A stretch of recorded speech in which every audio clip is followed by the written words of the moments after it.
Thank you for watching, liking, commenting, sharing, and subscribing right now. Hello world, I'm Chris Pirillo, and this is your Geek Out for today. A few minutes before recording this video, I ordered the new Chromebook. Google announced a new one today.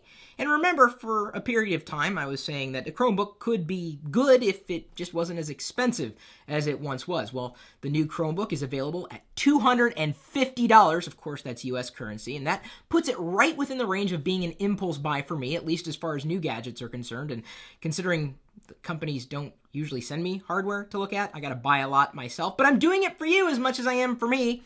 I told you in a vlog the other day that October was shaping up to be one expensive month. I just had no idea this would be released. I gotta give it a shot.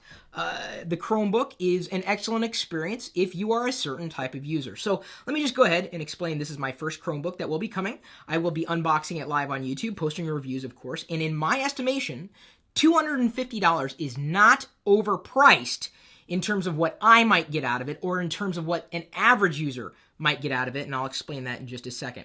The screen size, 11.6-inch LED. It's ample. A resolution of 1366 by 768. Not super high resolution, but certainly good enough. The capabilities, well, I don't want to get into the processor specs. Suffice it to say, it is capable of playing back 1080p video, which would tell me that the processor is no slouch. Storage capacity, 16 gigabytes, not a lot, but you do also have the option for an SD card or a USB drive with both USB 2.0 and 3.0 slots available, plus 100 gigabytes for 2 years on Google Drive. And that's going to be important as I get into the reasoning of why this is a good deal. It does come with a webcam at a measly 0.3 megapixels. Good enough to do basic chatting.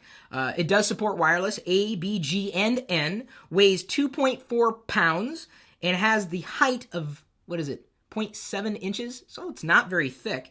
The OS, of course, is Chrome OS, and it's updated regularly. If you're a fan of Google software, you know that they're always fresh. The battery is a 2-cell battery, but they say they can pull 6 hours of life out of that thing on a single charge, which is fine. But the biggest selling point, no pun intended, it's the price. $250. And there are many reasons you might want to get this. One, if you want a very low-cost computer. Two, if you're always connected to the internet, and I think most of us are. Three, if most of what you do lives in the cloud. And then, of course, four, if you use Google services already. And if you use Google Chrome elsewhere, and I certainly do, I use it on my iPad, I use it on OS X, I use it on Windows, I use it anywhere I can. Google Chrome is my default browser. I use Google Docs as my primary office suite. So right there, I see nothing but a handful of wins for me and the type of user that I am and the type of user you might be. Now, why should you skip this?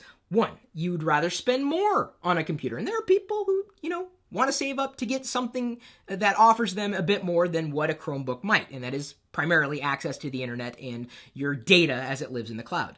Two, you want a touchscreen device. Okay, the Chromebook doesn't have that. Three, you rely on non-web-based applications. And, it's not even about the platform you choose to use. Just think about what you use most frequently and possibly even using this as a secondary device, not necessarily your primary device. That remains to be seen on whether it'll work well replacing an existing Mac, a Linux computer, or a Windows machine.